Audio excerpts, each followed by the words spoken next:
A very big question and a very interesting question as well, asked by many people when they come to the UK for the very first time.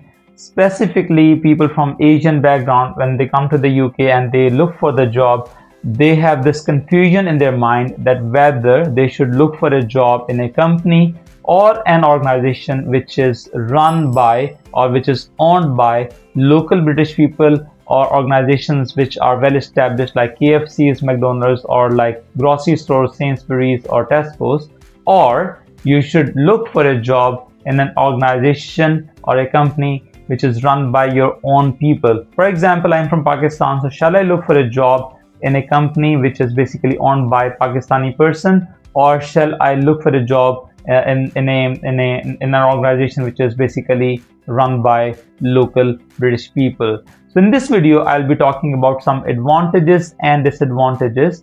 And obviously this video is based on my experiences and experiences from others. There's no right or wrong answer. You might have different experiences, you might have a different say, but obviously in this video, I'll be talking about my own experiences. And if you also have got this confusion in your head, then please watch this video, because there will be some interesting facts and advantages and disadvantages that I will be sharing this video. I'm Wilson here, and welcome to my Facebook page and YouTube channel. I believe that there are more disadvantages than advantages if you work in a company which belongs to your own people. So I will be talking about advantages first, and then I'll be talking about disadvantages.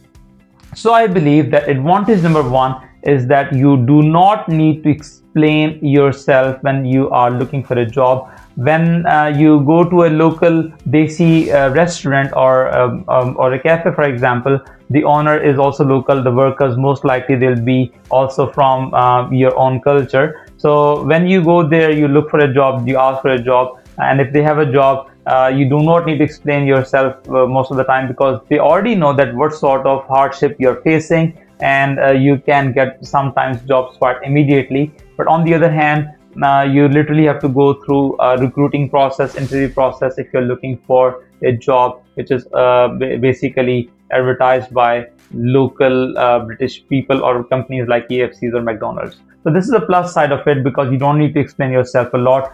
You can easily end up getting a job if you work for your own community. The second one is obviously about the built-in community support. The people from your own country, they know what are the challenges that you're facing or you will be facing. So they are already aware of it, and obviously you can discuss your problems, your issues with them, and you feel a sense of community if you're working with the people of your same country. Obviously you have similar kind of issues, and you can easily discuss what you're going through, and they can share you their experiences as well, and they might help you in getting out of those difficulties. Now, the third advantage is quite big one, obviously, because if you are coming from the same country, you might have similar kind of faith or similar kind of culture, obviously. So they basically they know what kind of festivals are coming, what times you need your holidays, or if you have to go back to India or Pakistan during festivals, they can some sort of like they understand that what kind of culture you're from, and they can sometimes accommodate you, obviously, because they understand that what sort of culture or festivals are there. So these are like main advantages that I can think of. But obviously, as I said, there are more disadvantages. The first disadvantage, obviously, you might agree specifically with those people who are already in the UK. You are underpaid and overworked. Obviously, there's a national pay scale, but obviously, if you work for your own community, they will make you work more. And obviously, sometimes some people they might offer you cash in hand jobs as well. So they might offer you a very little wage. And obviously, when you come to the UK on a student visa, specifically for those people who are who come to the UK to do a master's, which is only run for like 2 or 3 days, or like mostly online classes, and they come to the UK basically not for studying but to actually settle themselves, and they basically want to earn maximum amount of money. So what they want is basically they want cash in hand jobs in which there is no record of what sort of job that you're doing. Obviously, I've not endorsed it and I don't recommend it, but people are doing here in the UK. So obviously when you try to do cash in hand jobs, there's no official record. then your own people, obviously, they will say, okay, you can do work, but you'll be underpaid. In some circumstances, you might get as little as £4 to £5. Yesterday, I was watching a post on a Facebook. A person from Manchester was asking a helper for cleaning and entire day work for like 12 to 14 hours. And if you look at the local pay wage, the person should be giving around 140 or £160, for example. But the person was only offering £60 for entire day with the kind of the work that the person was asking. So as I said earlier, that the community, obviously they will, obviously the local people, like the people from your country, they know that you need more money and you are looking for cash in hand job, but at the same time they are going to exploit you. They are going to ask you to do more work, but obviously they are going to give you less amount of money.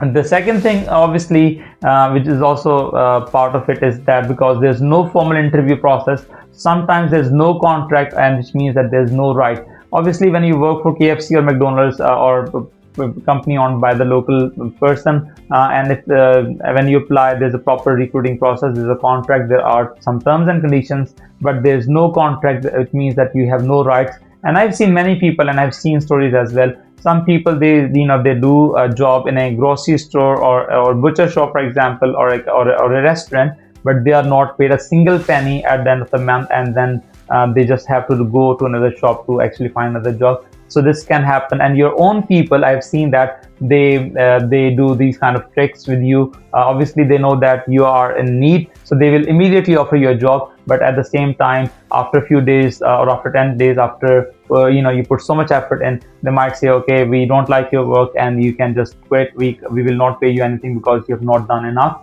and because you have signed no contract, so you can't actually go to the court and ask for any sort of compensation. And obviously, the third main thing is about the toxic environment I've seen and the favoritism. Even in McDonald's, I know there are some branches where is a very heavy, staff,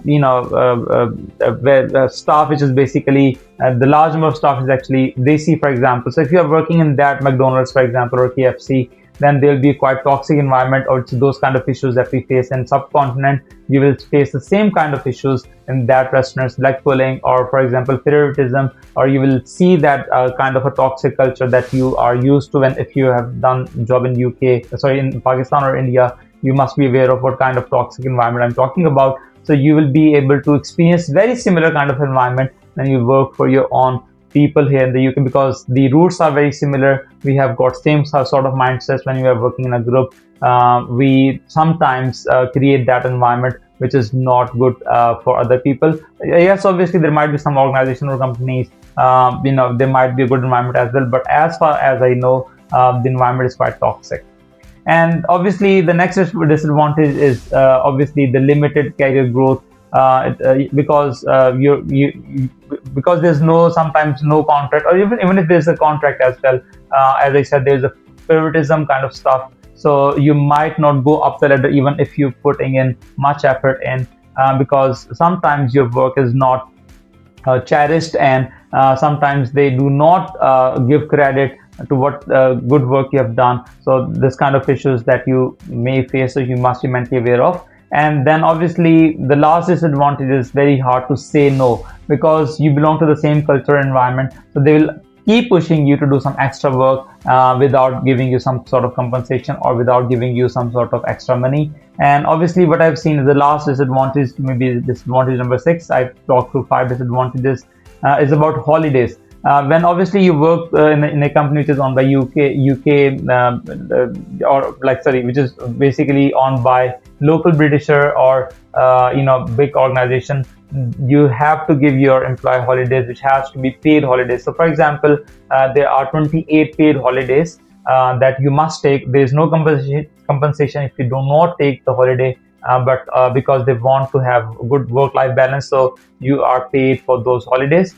But obviously in some cases you have to book in advance. For example, when I was working in a Tesco warehouse, I was entitled to have some holidays.